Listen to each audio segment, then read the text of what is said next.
Hello. Hi everyone. Hello. Hi Kazaru. Hi Reddy. Hi Trill. Welcome. Hi Nico.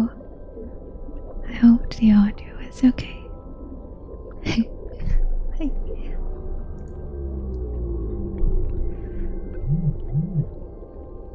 Are you ready to learn about prehistoric creatures today with me? Hi.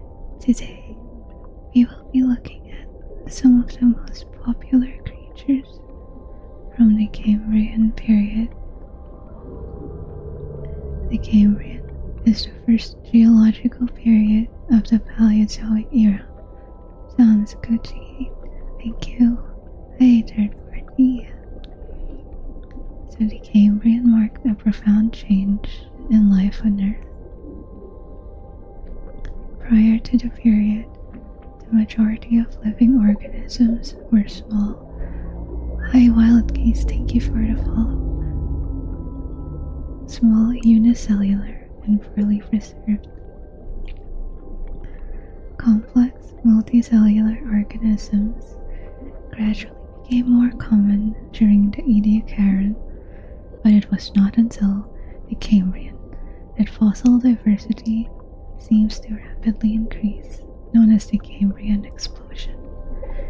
So, we will be starting with what is perhaps the most popular, the most iconic Cambrian creature of all. A Pokemon was based on this. Behold, the anomalocaris.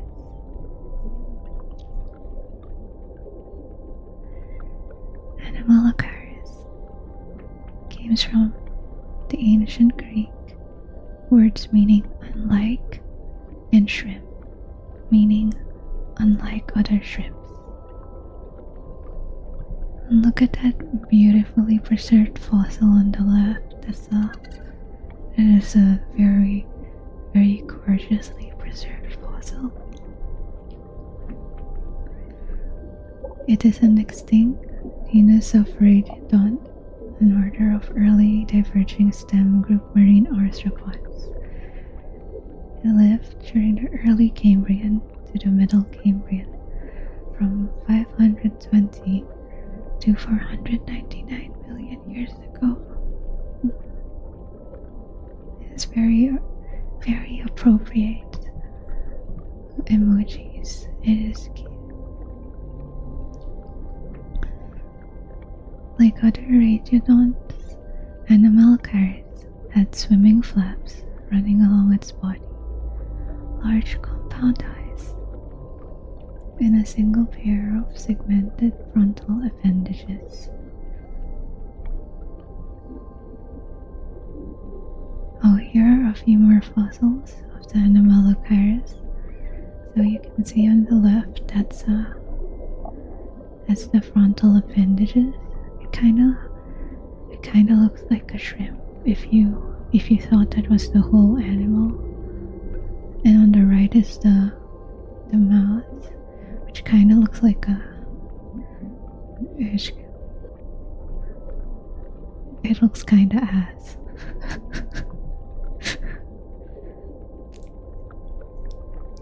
Yes.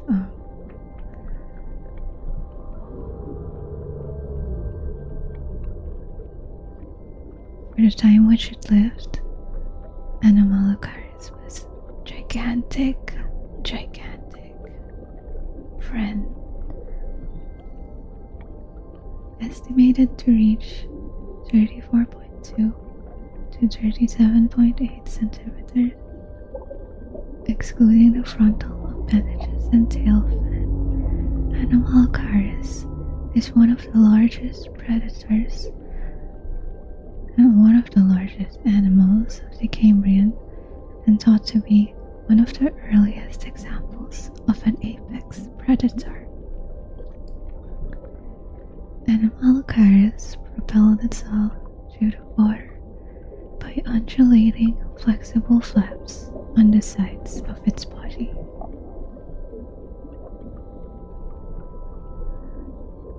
Yes, take a look at this cool animation.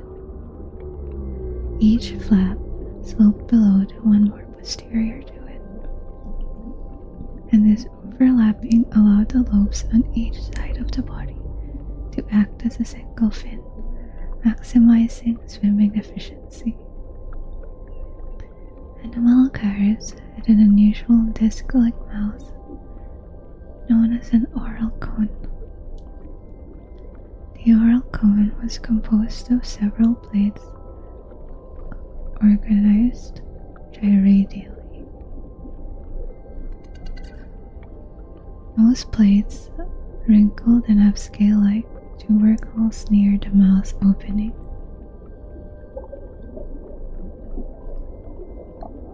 It also had two frontal appendages that were positioned in front of the mouth and in front of the head. Each frontal appendage of anomalocaris usually had 14 photomeres, which were segmented units, at least one for shaft and 13 for the distal articulated region. Yes, it's quite neat. This appendage grasping out at you. Imagine being a tiny little critter in the Cambrian and a soft-bodied critter, and this is the last thing you see. This is the last thing you see before your life flashes before your eyes. Violence, yes.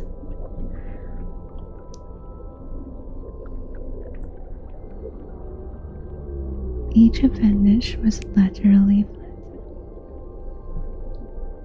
The tail was a large fan, composed of 3 pairs of large lateral fin-shaped lobes and one terminal lobe-like tailpiece.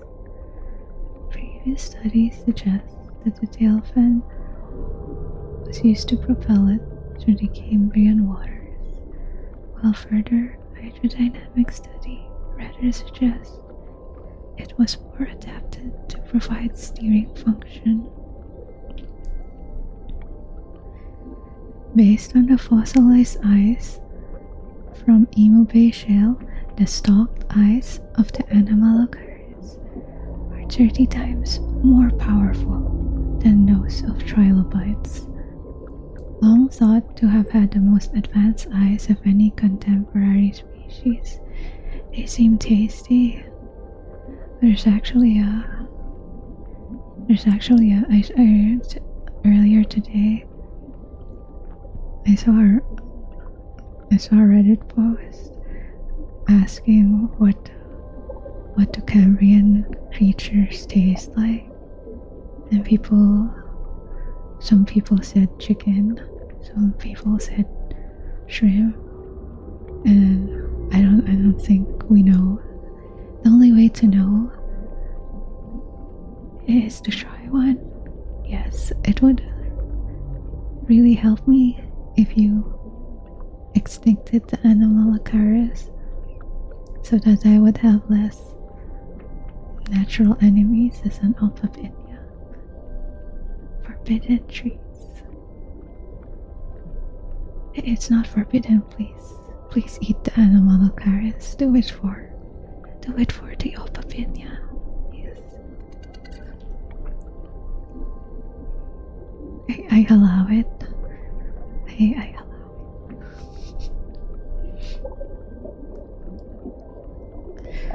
The interpretation of an anomalocaris as an active predator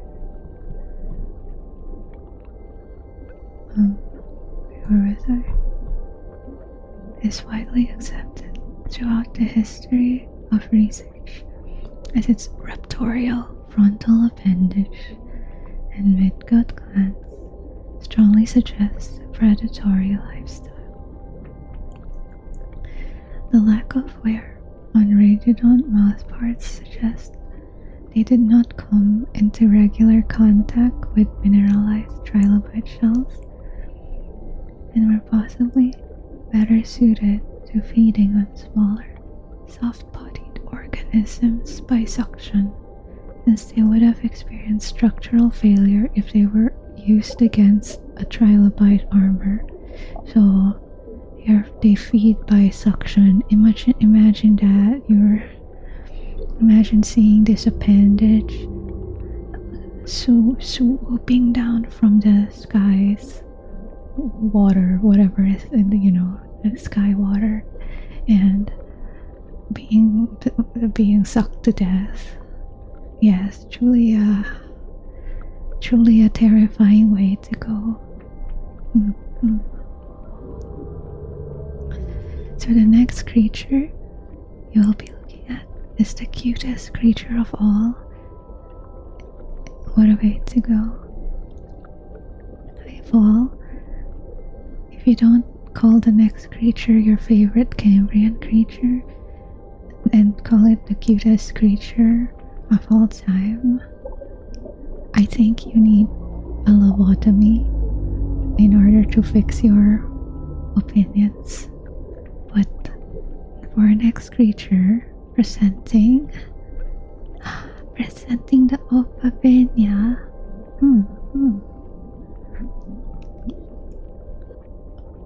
Opabinia. Yes, but it's yes, okay. Yes, you can also praise both opinions. Oh my god, indeed.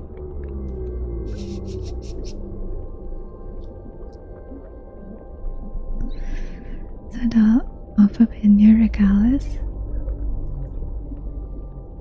it is my cousin. It's an extinct stem group marine arthropod found in the middle Cambrian Burgess Shale from 505 million years ago of British Columbia. Opabinia was a soft-bodied animal measuring up to 7 centimeters in body length and had a segmented trunk with flaps along its sides and a fan-shaped tail. Yes, up to 7 centimeters. Yes, I am as tall, I am as long as I am the largest specimen of opabinia. I am as large as the largest specimen of opabinia. I'm like basically gigantic.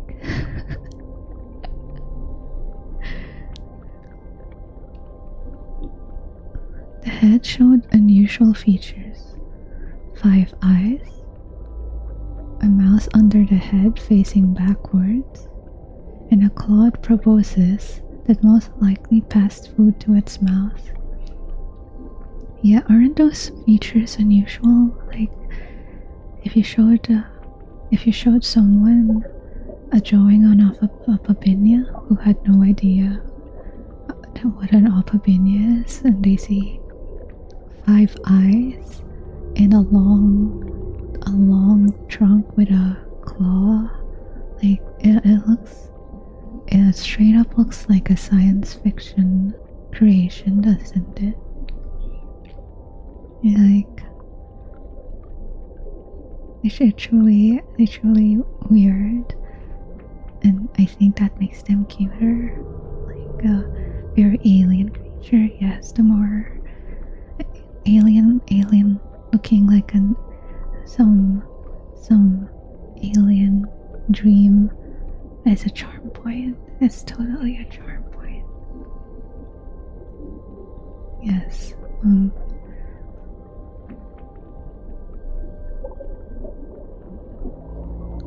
Look at that. Look at that. Look at how cute that is. True. The opabinia looked so strange. The audience at the first presentation of Whittington's analysis laughed. Like, imagine, you're well respected, paleontologist, and then people just laugh at you for telling the truth. Yes.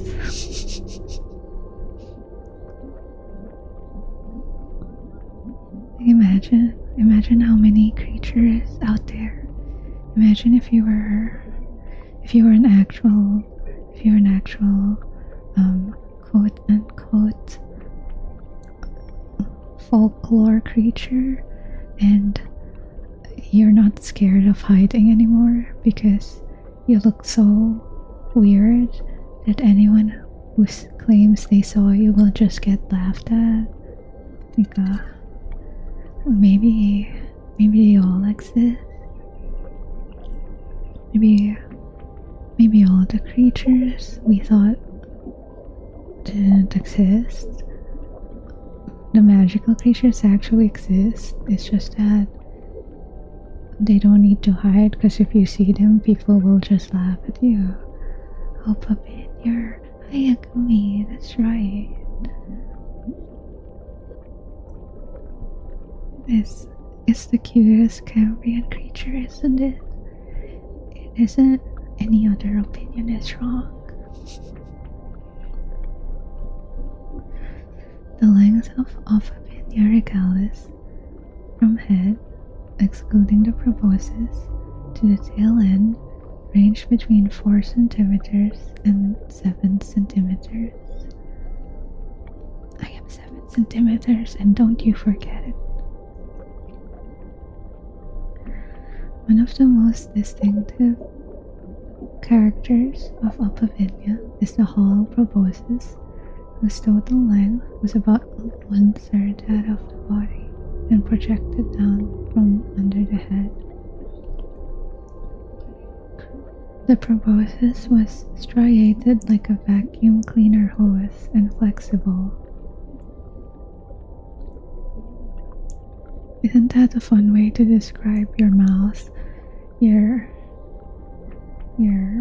Or proboscis. It's like a vacuum cleaner. Yes, and you look like your proboscis looks like a vacuum cleaner. Yeah, that sounds. I guess surely we'll be able to insult someone with this. It ended with a claw-like structure whose terminal edges were 5 spines that projected inwards and forwards. Interpretations of other features of opabinia fossils differ. Yeah, so this is very sad, but the opabinia did not have that many fossils. There were only about 20 good specimens, and there were a lot of parts that weren't as like it didn't have, as far as I know, it didn't have like very nicely preserved eye structure like it's the other Cambrian creatures. Like the anomalocaris had a very nice fossil of compound eyes.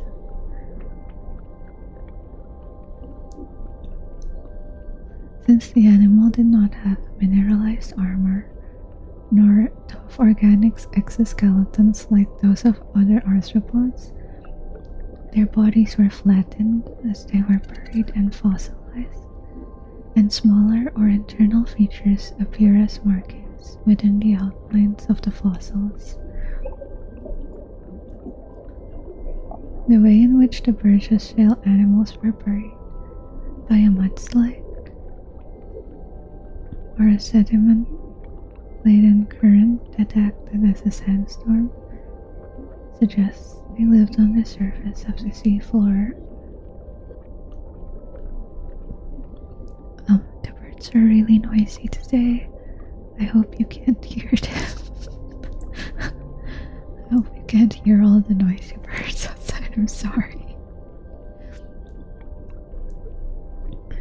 Opabinia probably used its proboscis to searched the sediment for food particles and passed them to its mouth. Since there is no sign of anything that might function as jaws, its food was presumably small and soft. Whittington, believing that opabinia had no legs, thought that it crawled on its lobes and that it could have swum slowly by flapping the lobes, even if it timed the movements to create a wave with the metachronal movement of its lobes. He thought the body was not flexible enough to allow fish-like undulations of the whole body.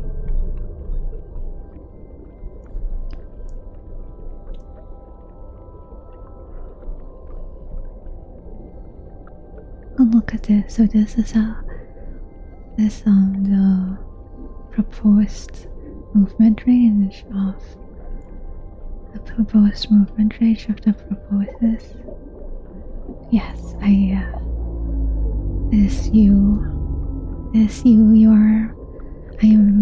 imagine this is the last thing you see before I feed on you. Very menacing. I better look at it. I swipe down and into the mouth you go. Like the yellow part is the digestive tract. Yes, into the digestive tract you go. Hi, Rura. Hope you're doing okay. Welcome. You're just in time to imagine being fed into the gut of an opabinia. Yes. Thanks for the follow, Void Room. I'm sorry I saw it late. I need to look at. I need a way to see. I need like an alert sound that only I can hear, but I haven't said. Your favorite being consumed by an opabinia. Or your favorite an opabinia? Both.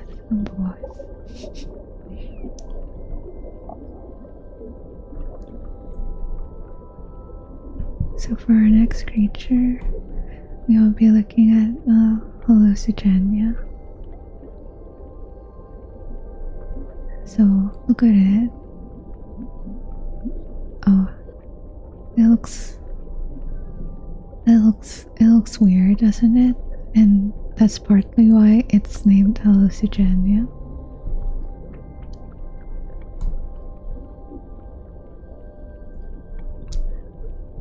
So the hallucigenia, just resting in bed. Yes. I hope you're able to get nice rest in bed while imagining yourself being preyed upon by cambrian predators. Yes.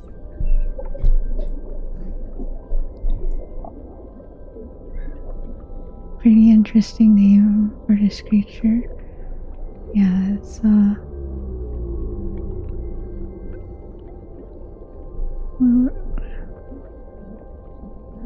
I think if I didn't I feel like I didn't forget. Oh, here, I forgot to add it.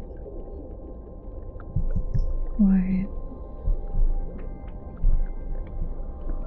Yeah, so the person who recognized the animal as something distinct is proposed the name hallucigenia because of the dream and bizarre appearance of the animal. So the hallucigenia is 0.5 to 5.5 centimeters. It's a long tubular animal with up to 10 pairs of slender legs. The head and tail of the animal are difficult to identify. One end extends some distance beyond the legs and often droops down as if to reach the substrate. Specimens display traces of a simple gut. Oh my, that description is so savage though. Don't you think that description is so savage? Like imagine you're just hallucigenia, you're just minding your own business, and then some rude ass scientists say that your head and are difficult to identify from each other. They just say your head looks like ass. Isn't that rude? Well, Lil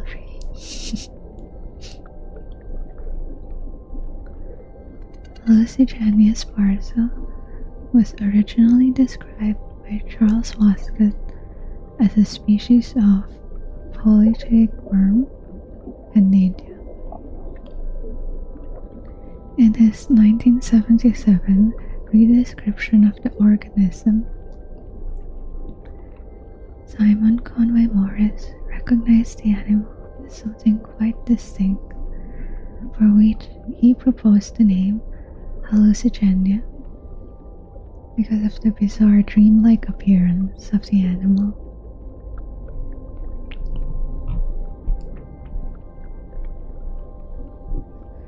No specimen was available that showed both rows of legs. Oh yeah, and at first I weren't sure if the spikes were on the back or used like legs, if you remember correctly. Yes, you're very smart. That's why, if you can see in the picture, I don't know if it's clear, but I don't know if you can see my mouse, but here you can actually see like the first interpretation.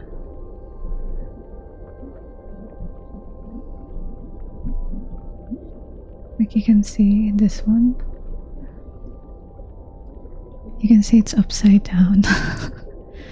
Like imagine, like the rest, you can see this, the dark blue ones are the spikes, and they were, yes, they were upside down. And the scientists are just guessing. You see the mouse.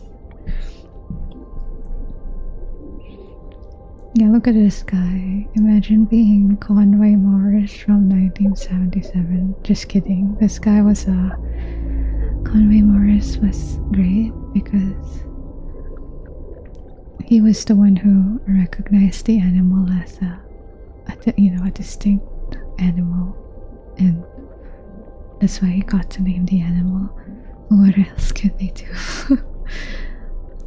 Travel back in time, or ask someone who's actually there. Yeah, so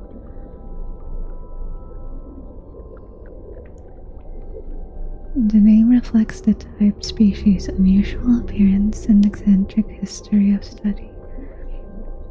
When it was erected as a genus, Hallucigenia sparsa was reconstructed as an enigmatic animal upside down and back to front.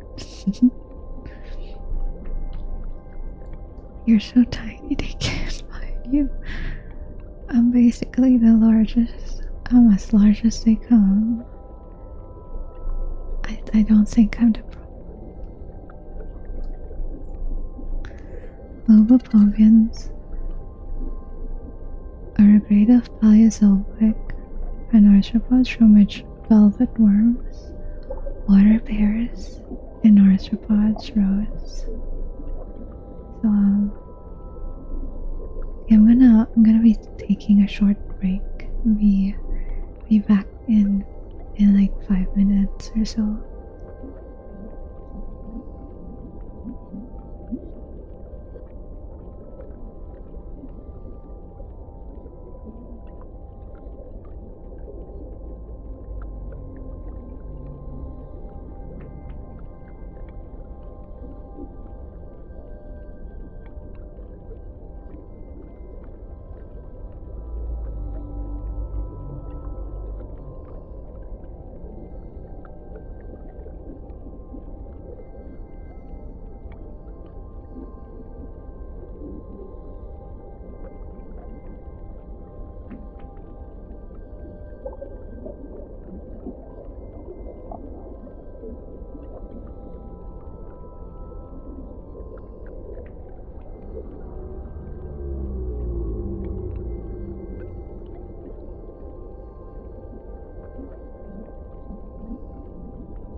Enjoy the rain. Okay, so for our next creature, we'll come back. Thank you. Behold the pikaia. Welcome back. Thank you. So the pikaia gracilis is an extinct primitive chordate marine animal known from the Middle Cambrian, Burgessale of British Columbia. So the absolute state of this land. Yes, this land is actually very important. Well, all the fossils are important for studying evolution, but this one is very, very important because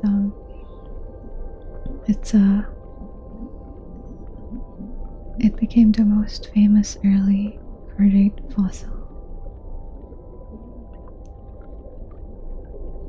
It was famously known as the earliest described Cambrian chordate. It is estimated to have lived during the latter period of the Cambrian explosions. Since its initial discovery, more than 100 specimens have been recovered. So yes, you can see it has like a rod-like structure that runs along the back of the animal. It lengthens and stiffens the body so that it can be flexed from side to side by the muscle blocks for swimming. Wow. So this flexible rod-like structure is called the notochord. The notochord, it forms in the fish and all subsequent vertebrates. It eventually becomes like the backbone or the vertebral column. So the backbone strengthens the body, supports rod-like limbs, and protects the vital dorsal nerve cord, while at the same time allowing the body to bend. Like,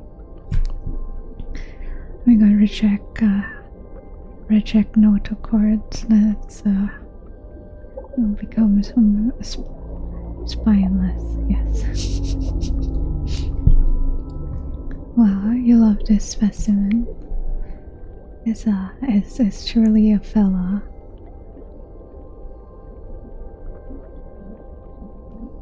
This is how the fossil looks like. It's really fun to look at fossils. So it's really cool that there are a lot of public domain 3D scanned fossils that you can rotate and look closely at. Like, this technology didn't exist before, but if you go to the typical 3D websites these days, there's museums that publish their own 3D scans of fossils of creatures like these. It would just blow away in the wind. You sound like a bully. You sound like a bully trying to blow on poor little critters.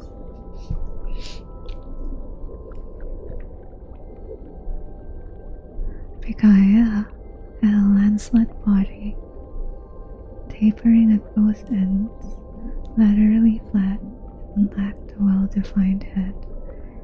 It measures an average of 1.5 inches in length.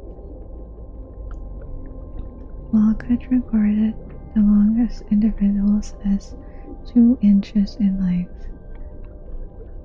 Ahaha, yours is like a pikaia. Sorry.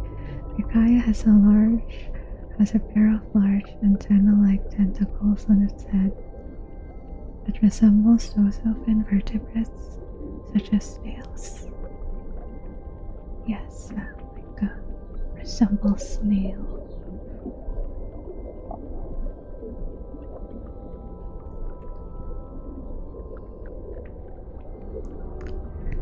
Attachment of the tentacles makes a two-lobe structure of the head. The tentacles may be comparable to those in a present-day hagfish, a jawless chordate. It has a small circular mouth that can be used to eat small food particles in a single bite.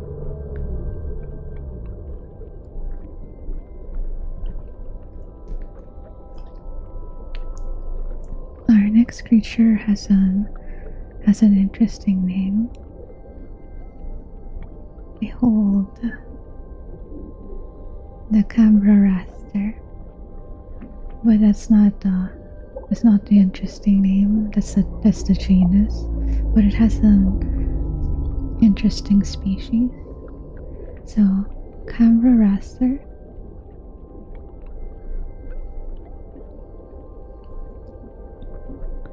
Cambrian is an extinct monotypic genus of herded radiodon.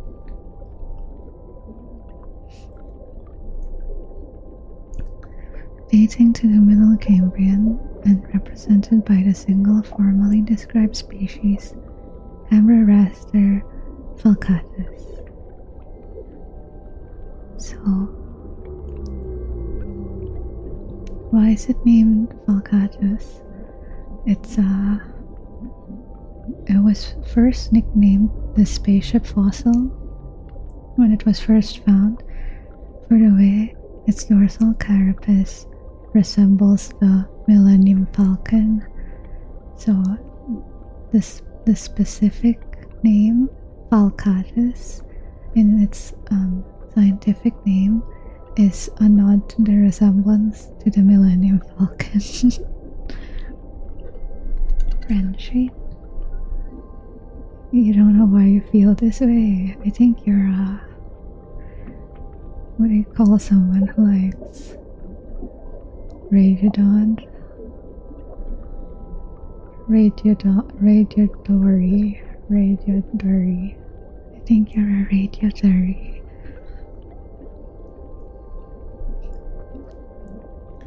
So this is, I feel like in this picture you can see the resemblance more.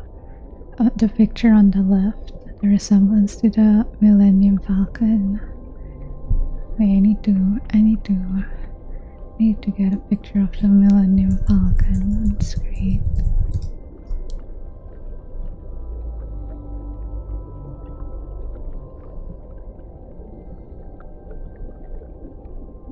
Millennium Falcon top view.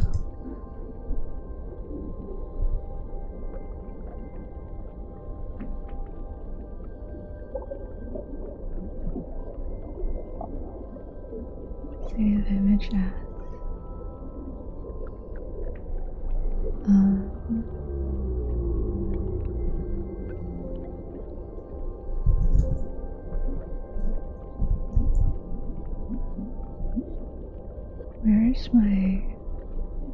where's my pictures?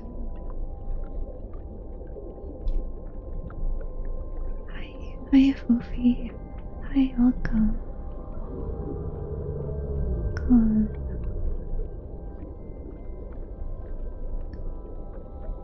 I need to get more.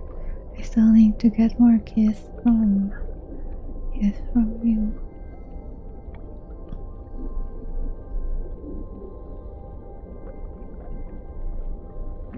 Okay. Let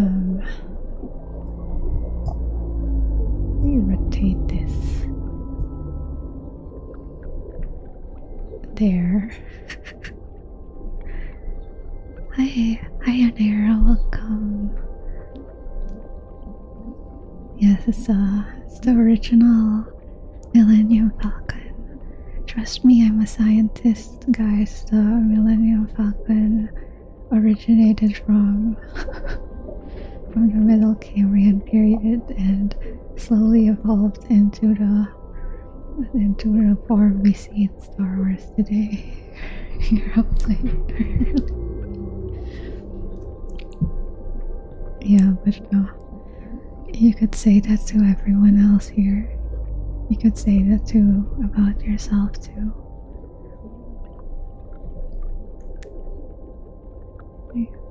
So, yeah, hundreds of specimens were found in the Burgess Shale and were described in 2019.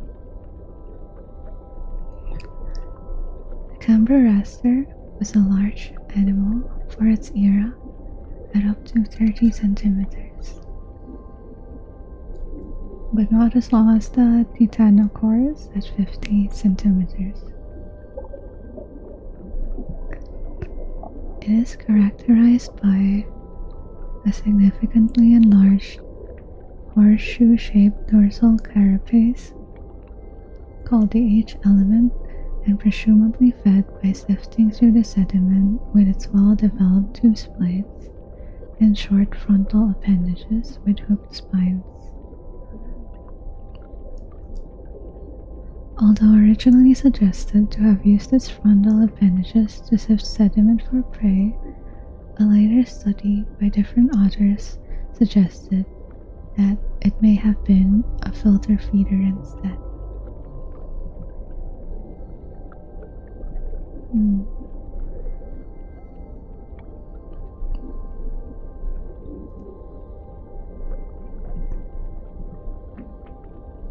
Yeah, I have to. Oh, BRB again. Sorry. Sorry.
Sorry, we're back.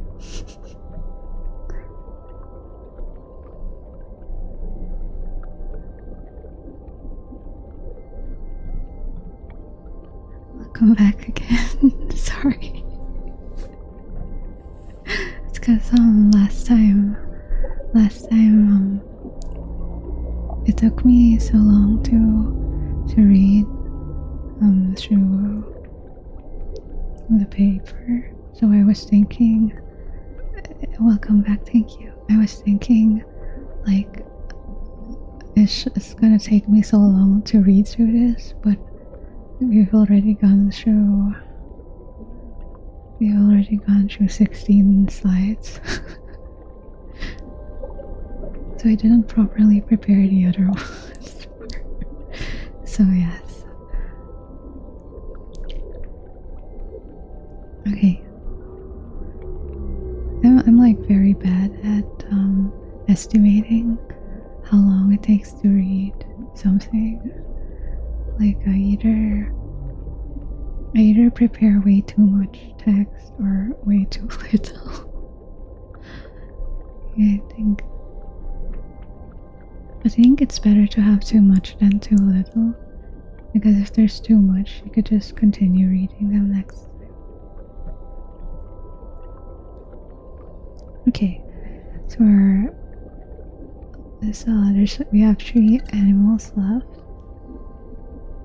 So this is a bizarre looking creature.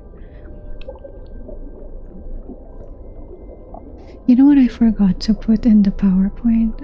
I forgot to put I totally forgot to put Vivaxia. I totally forgot to put Vivaxia in the PowerPoint, which is one of the cutest guys ever. So this is how the Vivaxia looks like. I forgot. I was supposed. It's one of also the more iconic little guys.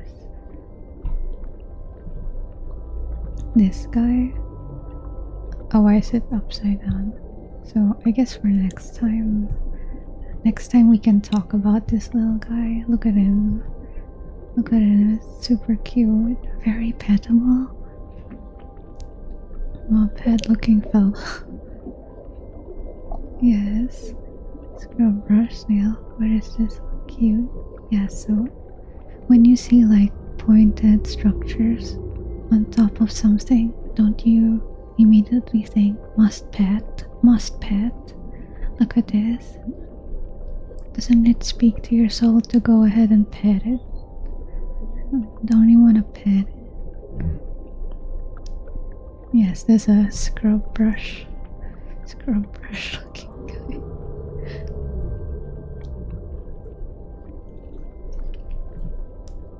Oh, I forgot to put a picture. This is a picture of the fossil, so let me there.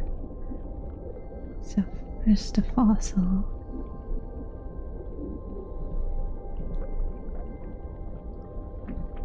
Looks like some kind of plant. Don't let Inya anywhere near a cactus, she will pet it. I've petted cactuses before.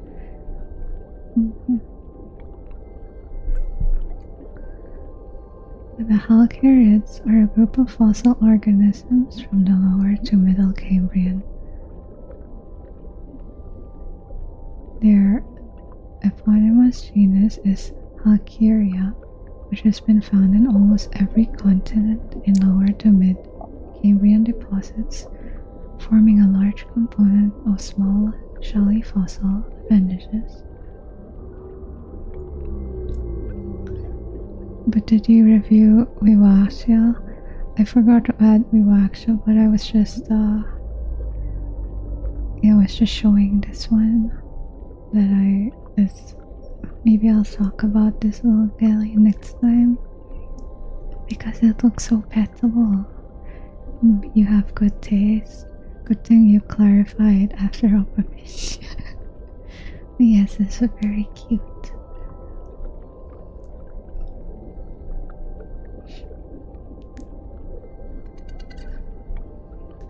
So So the armor plates were called sclerites, had been known as elements of small shelly fossils, and detailed analysis showed that some of these belonged to the same animal and how they fitted together, and thus the first articulated specimens of Halkieria evangelista were collected in 1989 in Sirius Facet, Greenland.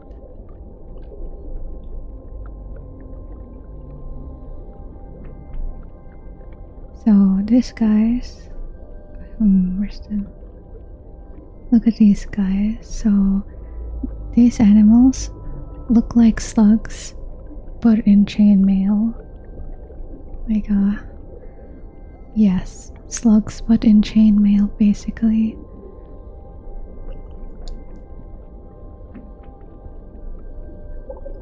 So they grow from 1.5 centimeters to 8 centimeters.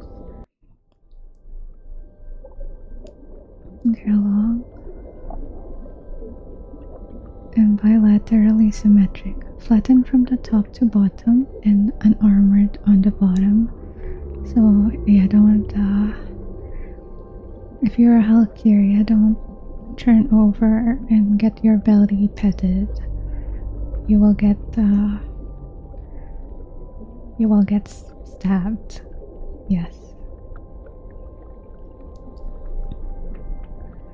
Very near each end, there is a shell plate with a prominent growth lines, like the growth rings of trees. The rest of the upper surface was covered in about 2,000 sclerites that overlap each other like tiles, like a chain mail.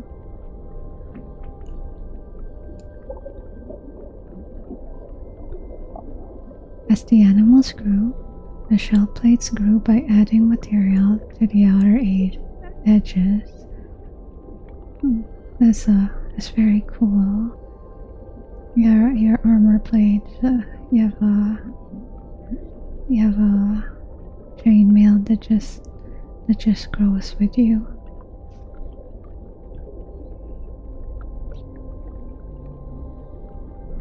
The shell plates and the sclerites were probably made of calcium carbonate originally. It has been suggested on the basis of how they were preserved that they may have been wholly organic, but this is less likely since fossils of non-calcified organisms are usually thin films while Halkieria fossils are three-dimensional, just like trilobites. Several specimens show curvature in the horizontal plane, which suggests that the muscles associated with the sclerites were still present at the time of burial. Halkieria was unsuited to swimming and have no obvious adaptations for burrowing. It must have lived on the seafloor, walking by making its muscular sole ripple. Some specimens have been found partially rolled up like a pill bug. That sounds cute. Traces of the gut have also been found in the rear halves of some fossils.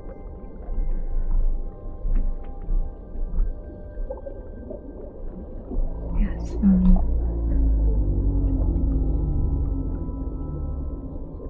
where's our next guy?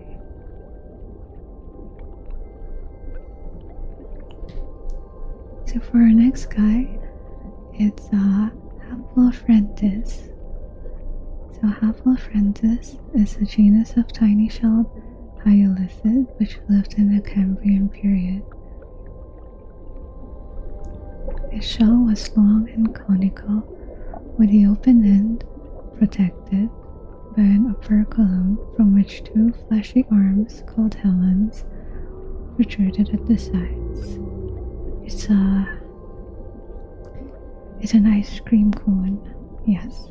These arms serve to elevate the opening of the shells above the seafloor, acting like stilts. And like, imagine this guy on the seafloor. Like, I feel like it's like when you see like conical shells like this, it's like we're more used to like thinking of like swimming guys like belemnites or something, but it's an ice cream cone, yes.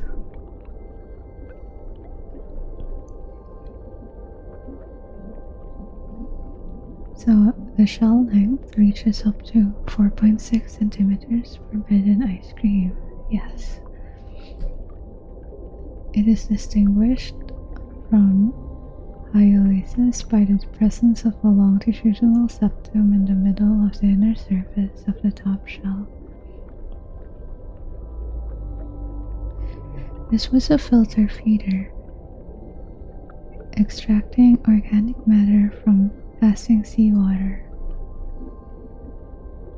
Specimens of Haplophrentus have been found in the gut of the predator, Otoya.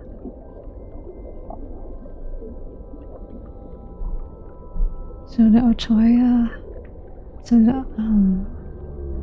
the predator of these guys is the Otoya. The Otoya actually looks kind of freaky as well. So this is how the Otoya looks like.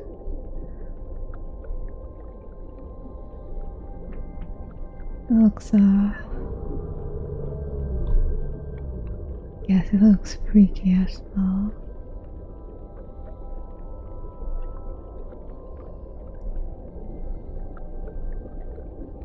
It has like it has teeth and it has hooks. It has hooks and spines, like so very scary, yes. Cute. This is your type, huh? This is Charles' type.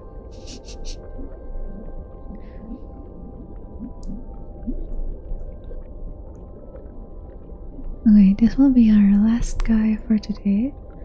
So this is the Amisquia. I'm probably screwing up the pronunciation.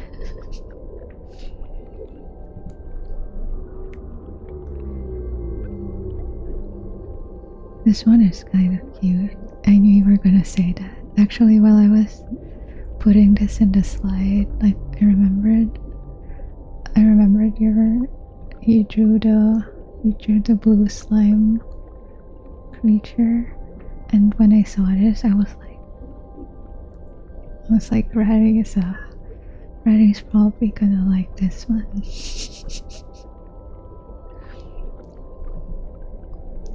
So Amisquia is a genus of soft-bodied marine animals known from the fossils of the Middle Cambrian,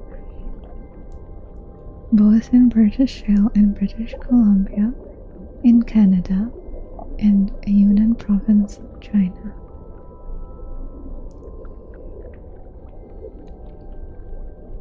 It is interpreted as a member of the clade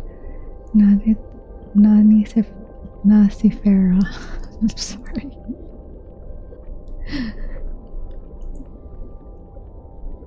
The scientific name derives from the Cree Amisqui, meaning beaver tail, a name of various objects in Yoho National Park, and from the Latin sagitta, meaning arrow, and formis, meaning shape, in reference to the general appearance of the animal.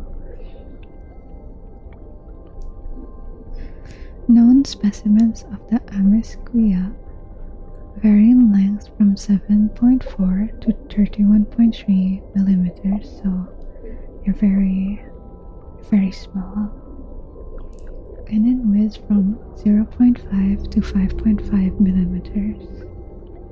Very steppable. very, yes, step on them.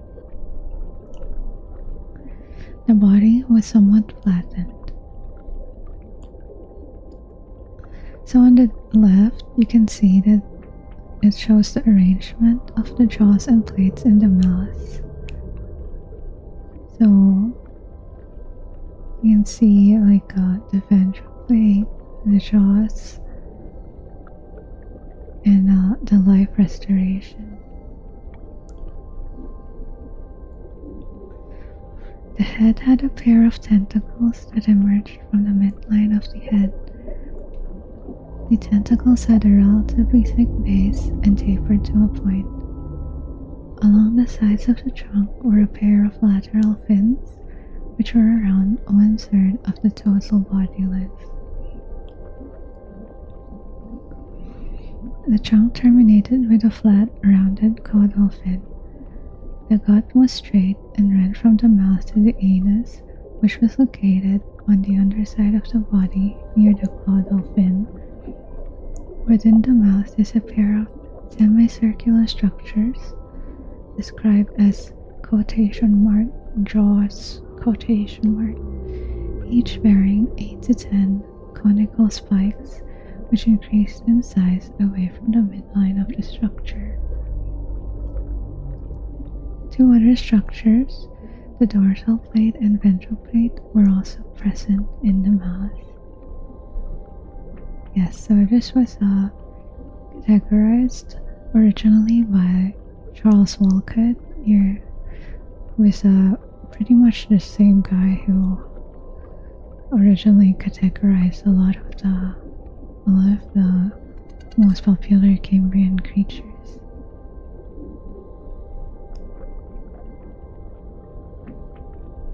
Yes,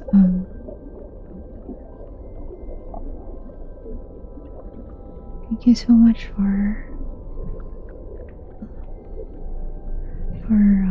listening to me today and keeping me company while I just read about cute creatures.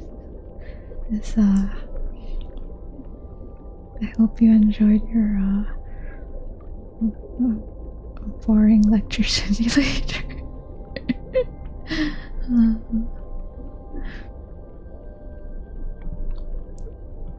It was coffee.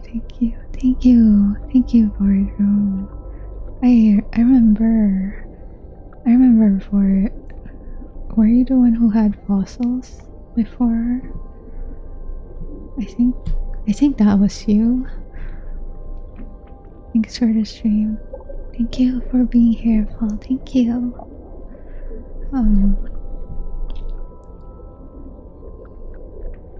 Yeah, I don't know if I'll stream after this. Maybe not. I'm not sure. You have a couple. Yeah, I think that was you. Because I recently bought, if you guys don't know, Adan recently launched his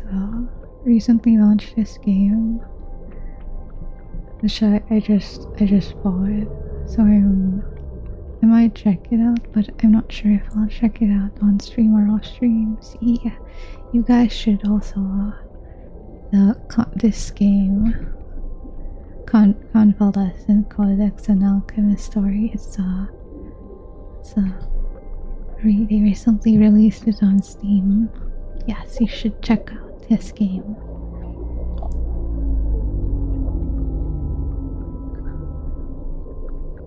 Thank you for the link. Third party. Oh yes. Thank you. I hope the audio was okay today, because I keep hearing the birds. Like I still hear them right now. Like they're really loud. They're super loud. Bass chiller. Yeah, it would be. Thank you. Thank you. Thank you. Thank you, Nikiko. Thank you, Reddy. Thank you, Void. Thank you, Third Party. Thank you, Aurora. Thank you, Paul. Thank you, Kataro. And if Charlotte is still here, thank you for stopping by as well. And hi, thank you also, Sakamoto. And if you're still here also, Onera and Megumi also stopped by, and everyone else who stopped by, thank you very much. See you. Thank you.